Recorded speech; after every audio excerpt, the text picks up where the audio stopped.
Hello, I'm Jan Mulvey and you're watching the Redmen TV. So moving on from sentiments that have included fox sportsmanship, let's talk about this. Go on. Am I allowed to say that? You can say that all you want, mate. I'm just imagining you doing like a soccer school, walking off across at an angle and it's like, tell your kids to dive, tell your kids to go in two-footed. Fox sportsmanship with Steve on Yes, Steve and all the kids. What, kids? What does Coach Steve always say? 1, 2, 3, fox sportsmanship. Blow me whistle. After 3, 1, 2, 3, blow the whistle, you'll dive on the floor. Yeah, CRB check there, it's getting rejected. Don't forget to bite. Anyway, if you just joined us on YouTube, welcome to the Uncensored match build-up show ahead of Crystal Palace. Yeah, we're just finishing up a conversation from the final word show on the subscriber show on the redmentv.com, where Steve basically detailed how little time he has for people who take sportsmanship seriously. Very interesting. So right, okay, anyway, we're going to move on to the match. It is the return of Ian Holloway, which for me, Adam, brings back horrible memories of Roy Hodgson and Blackpool at Anfield. I genuinely don't want to think through the game that we had to play. Because I remember watching us, especially when we went away to them, going, we're surely going to win this game, and then being absolutely outclassed. Because, I don't know, I think Holloway can pull tactical surprises out of the bag. I think he's a good manager. I think he's a tidy manager. He's very good at getting the best out of what he's got available to him as well, isn't he? And confusing the media. That's his main strength. He gets no stick because he's been relegated now. He's a crap as well, he knows. But because he's this happy chappy, he gets a bit of a fair ride, doesn't he, in fairness? So, I love him. He's a breath of fresh air. He's clearly a bit of a tit. Yeah. And he has got that almost Neil Warnock-esque quality. Drunk uncle at a party. Oh, he was great when he said that these type of people never give us any penalties, and just completely forgot the fact that when he was in the Premier League with Blackpool, they had the second most penalties.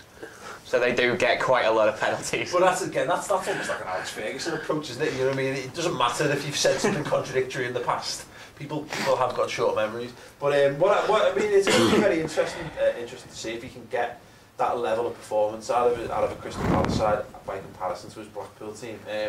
We'll come on to the second. Actually, first and foremost, I want to give you this week's trivia question, which is a belter.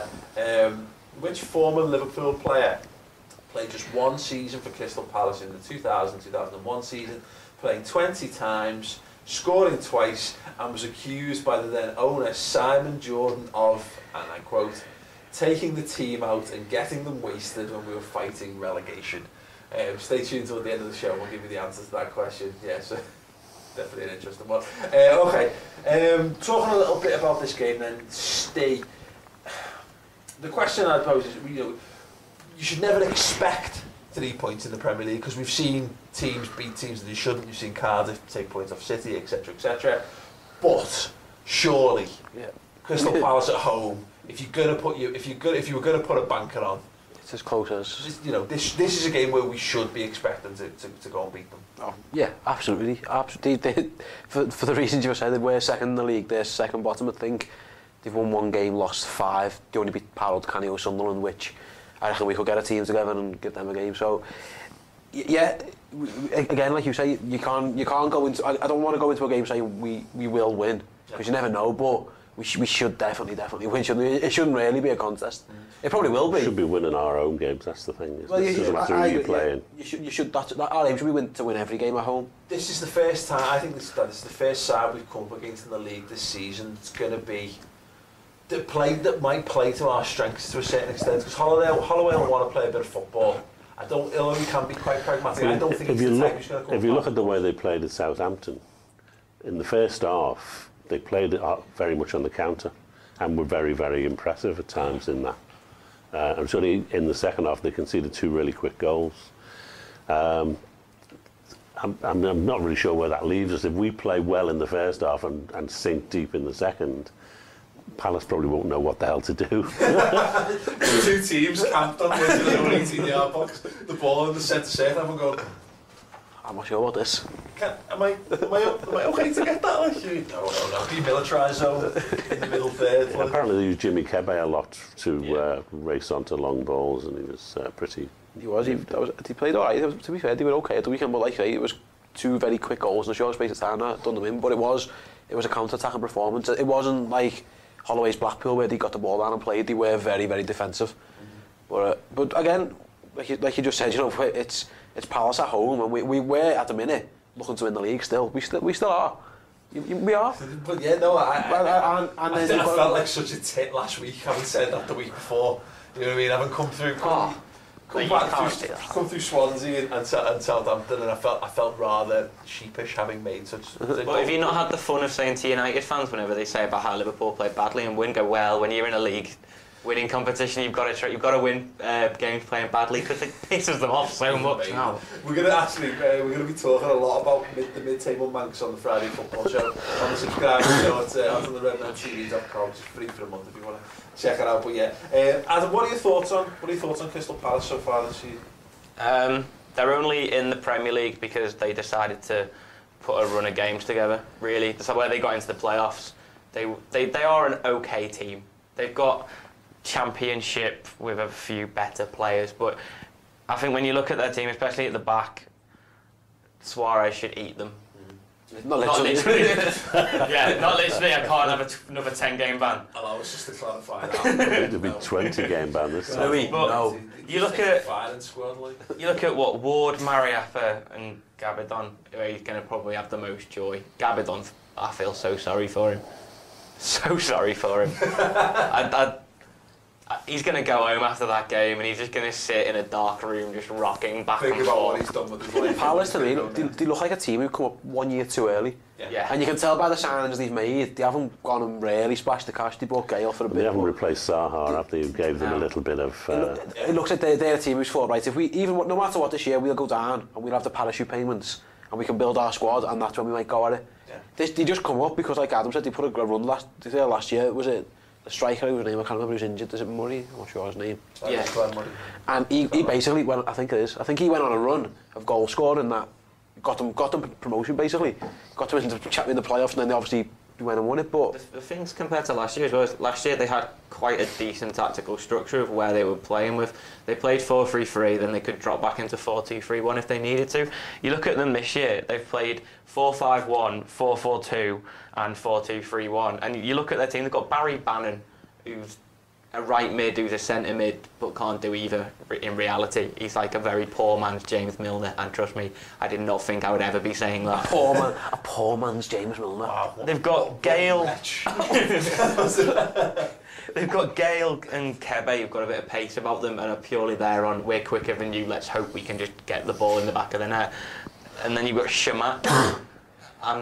Do I really need to waste my time talking about Shamak? We're not going to talk about too much about Maran Shamak because he has that. I'm going to say he has that ability to win a game. You know what I mean? Even though he shouldn't do. He was a good player, and then he was a shit player. And he is. He got a bollocking off his manager at the weekend for diving. Yeah. Good. Holloway's come out and levered him in the media. Like, he got booked diving. Holloway's tore into. It's on vogue, that isn't it, at the minute? Like, having a go. Yeah, managers. I wouldn't. I'll stay be all over the diving. Like, we get in, lad, good dive. We see Torres when he said he should have stayed down. Yeah. The reason he got on his case though for diving was because he thought he should have stuck the ball in the net instead of diving. It would have been easier to score than to dive. He's not against the actual play acting to get decent free kicks and whatever. That's the implication of what he said. Yeah. You score next time. On diving, Ashley Young should have been sent off for his dive, because technically he's dived, which is a yellow card, and during his dive has kicked the opposition player, which is a foul as well, so it's another yellow card, send him off. They just play. Crystal Palace surely should be putting together more of a chance. They've got so many good players, they can't even register them all in the Premier League squad. Did you see that? It was the best news story in recent weeks. That the two players, we covered it a couple of weeks ago on the subscriber show. They had two players who they signed in the summer and then couldn't fit in the Premier League squad. They needed to have more English players, didn't they? So they couldn't actually get them in because they wouldn't have had enough English. And Ian Holloway basically just said, we didn't know if we were going to get the players we wanted, so the start of the summer we just bought some players. Bought everyone. And then, basically, by the end of the summer, we got all the players we really wanted, so just fucked the ones. It's like if your missus sends you shopping and she sent you for like, she goes like, get a bottle of white wine, so you go and there's 100. Just buy 6. One's going to be the right one. Yeah. And then just take the other 5 back. That's what he's done. He's just bought everyone. Decided though. Yeah, he does look like he's it's like getting the football manager approach, and it's his first time playing the game, and he's got a little bit to go, and he's just gone through all the free transfers. I can sign all these. Ooh, I know I've recognised his name.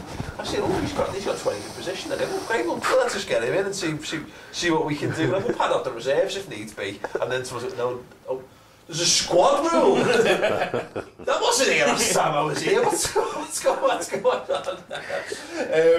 We're going to have some music in a moment from the absolutely outstanding band, the Sterlings. If you can get that in the shop. There's a new single coming out soon. But they've actually been, they played at Anfield the other week, and they've been on LFC TV and stuff. Boss band, so stay tuned for that in a moment. With regards to Liverpool, then Lucas Leiva's suspended. We touched on it briefly on the subscriber show, but I mean, Dad, for you, how do we reshuffle in the absence of the Brazilian? Well, I've always said the least disruption is the way you should approach these things, and not swap people all over the place. And he has done a bit of that recently. And I personally prefer it if he just brings Henderson into the middle to cover for him, and maybe sticks Kelly on the what about Sterling, maybe? Do you think that's a shout? Sterling's an issue, because my not as a holding midfield player. Imagine. No, but if Sterling, Sterling has a right wing back, he's done it twice now. Well, did he do it against United for a bit? I'm not sure he did. And we're at home as well, so you maybe don't need the extra defensive qualities that Kelly would bring. I'd just like to see Kelly get back in the side and give him a bit of a favourite change of formation. Go 4-2-2-2. You think? I'm sick of us changing formation. It's getting on my nerves. But Suarez naturally likes drifting out wide. If you have Henderson in there as well, then he can give you a bit of width out on the right. But I think with them, when you look at their team, they're going to just try and smash through the middle. Mariappa and Gabidon, they're not going to have the ability to keep us out, in my opinion. If we just keep going through the middle, and we can stretch them out wide if we need to. I'd stick formation. My option would be, if Kelly was 100%, it'd be Kelly. I don't think he is. So I think Sterling at right back, or right full back, wing back, whatever, and play Henderson in the middle. I don't want us to change formation again. That's the thing for me, is that if we're gonna stick it out, let's stick it out and see where it goes. Just a couple of tweets that I asked people to send in with their options. Rafael Fernandez, I am Rafael. So he'd stick with Gerrard. He'd play Gerrard in the deep lying playmaker role. Hendo box to box, Moses in the hole. Enrique left Sterling as right wing back, so that's a decent one.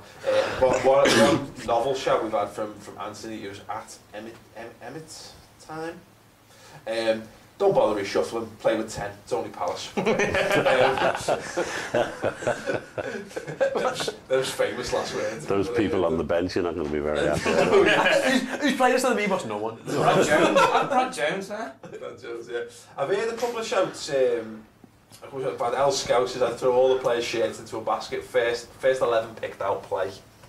It's the Sunday League approach, definitely. Another one here, Moses right wing back. Hendo in the midfield, Aspas is the 10. This is Kieran Kilcline. Aspas could have a good game linking with Suarez. Could do. Could. Yeah, that'd be a first. Yeah, I was going to say. Well, it would be. He's not playing with them, has he? not Aspas in the 10. I think that's dead. I think that I quite like the idea of I don't mind Moses. Moses could easily, because as we've said, he's a winger, not a. The thing is, who you replace Moses with? You know, if Alan was fit, fine. Coutinho, fine, but given there's no one else to play that Alberto, role. if he's fit. Well, here's the one. Is he fit? And well, this is the question about Alberto, and again, we said this before Southampton. If Luis Alberto can't play at home to Crystal Palace, what game can he play in? If he's fit, then yeah.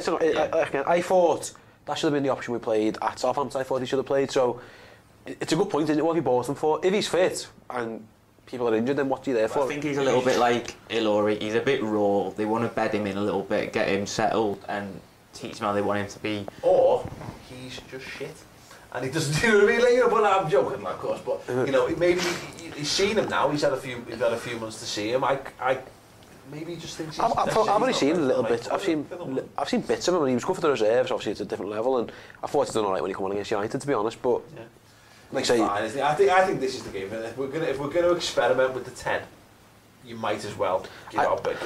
Could you even change the way the four in midfield are playing? So, you know what? I was literally about to say something, and then I just disagreed with what I was about to say. Just not an argument in your head there. It was about basically pushing a midfielder further up. That's called mental change gymnastics. the way the midfield's going to work, push a midfielder up, and then instead of when Mo's in the 10, actually have a 3-4-3. But it's not. I think it's not going to work. I'd rather have Alberto Ignore there than Aspas in the 10. I'd rather have me.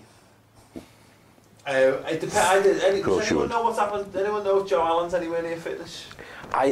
He hasn't trained. He was apparently he's still struggling. From what last I heard, I mean, He wasn't in the pitch. he wasn't even. Yeah, and he hasn't been around. He wasn't been. So I think it's one game. So it sort of makes sense. That, I mean, Henderson looks a shoe in to go straight into. I think it'll be Henderson, and I think he'll either play Kelly or Sterling at full-back, depending on Kelly's fitness. Yeah, it could be Sterling, just because they have Kirby down that left-hand side, pace on pace.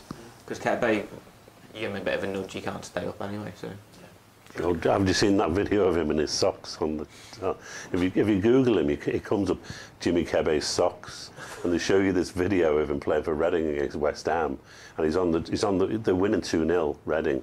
He gets the ball on the wing, and he stops. He pulls his socks up, and this West Ham player comes over, kicks him in the knee, shoves him over, gets sent off. And then they take the free kick and score a third goal. Outstanding. Showboating. Showboating, yeah. Rolls one down and back up for the LL Cool J style. Like. Right, okay, we're going to have a little musical interlude from the Sterlings. This is absolutely fantastic. We're very privileged to have these in, so do check this out. Hi, we're the Sterlings, and this song's called A Long Way Down.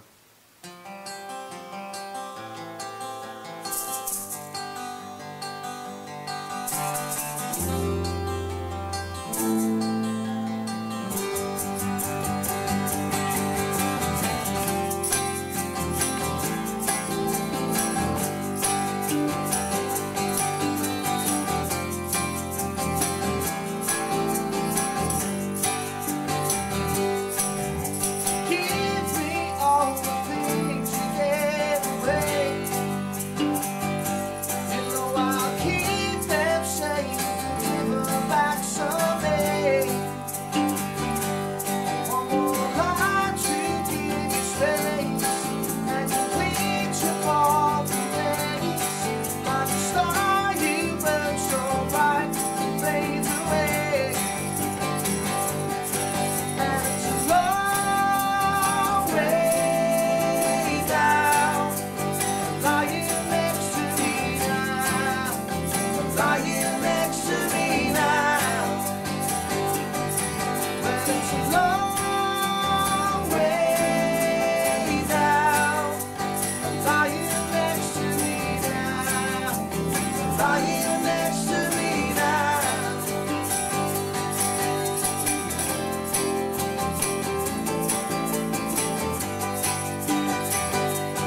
fantastic. Yeah, do get onto the Sterlings. As I say, they are a magnificent band. They're at the Sterlings on Twitter. And do that. That's why we have to post it there. Lost that. Okay, then let's go. You should have got on with Adam's second name. I was just writing it on the agenda. Like, yeah, fuck it up. Right, okay, score predictions. Adam, we'll start with you, mate. 4-0. Yes! And I'll be putting another £5 charity bet on that as well. So. Very good, okay, Dan. I would love to say 3, but I think it'll be 2. 2-0. 3-0. 3-0, yeah. Okay, If you go 1-0, you get what we've got all it all covered. Unless they score. We haven't figured counted that in on. In the absence of a best show this week, we were saying that it's taking a break basically because Chris is on holiday, but I actually was trying to find out what 9-0 was to see if we could rate the greatest game of all time, and Bet365 only goes up to 8-0, which was 200 to 1. So if you fancy a flutter on that, do it, use the link in the video info underneath. But yeah, I would say, yeah, I like the 2-0, so I think it's a little bit early in the season for us to still. I think it's going to be a big step for us to go from what we've been to being all conquering. So as much as I want to say 4 or 5-0 or more, I think 2-0. I'd be happy with the 2-0. I think this is the game where we get the gear. We get it just in gear and we absolutely demolish them. If Suarez is back to Suarez last year, and he looks like he's getting there, he still isn't 100%, then he could tear through these, couldn't he, quite easily. There's a bet for you, Suarez any time. Put that on your link. Suarez hat-trick. Suarez hat-trick, get them all in. What the odds are? No. Rubbish. Probably 9 to 2. Something 9 to 1, I think. Suarez hat-trick. Chris isn't. If you just if you haven't watched this, I'm not Chris. This is not Chris. Chris is not dead. Well, Chris put weight on. What happened to his diet? What have you eaten then? Where's his hair as well? I don't know. Give him another couple of years. Anyway, let us know your score predictions in the comments underneath. Before we go, we'll give you the trivia answer. The question was, which former Liverpool player played just one season for Palace in 2000-2001, played 20 times and scored it twice, and was accused by then owner Simon Jordan of taking the team out and getting them wasted when we were fighting relegation? Of course, it was Razor Ruddock. Neil Razor Ruddock, who even during his time, did you see that he had Razor on the back of his shirt and they got told he couldn't do it. He wanted to do that the Brazilian common name thing, and he said he wasn't allowed, which is, I think, was a real thing that the FA got right. Apparently he's just got married. Just got married, wow, bloody hell. That was some fucking basketball. Check she's with him for his money. Maybe she's a Liverpool fan and she remembers that goal he scored against United. Yeah, no, he's with him for his good looks, charming personality and sobriety. Anyway, before we go, if you haven't seen it yet, what is wrong with you? Why haven't you checked out our Xabi Alonso Challenge special with the Liverpool under-21s? It is brilliant. Some of the layoffs from Ben is not here, so we can't give him a tip. Dreadful, but proof that we've got some real quality coming up. And did I get my hands to any of them? Find out, watch the video. Anyway, thanks very much for watching this week. We've got the subscriber shows lined up. We've got the final word show, which we've just done. We've got the Reds News Roundup show, looking at all the latest Liverpool news on the World Wide Web, and the Friday football show, which we're going to dedicate the vast majority to laughing at Man United. So check them out on the redmentv.com. Thank you, and ta-ra.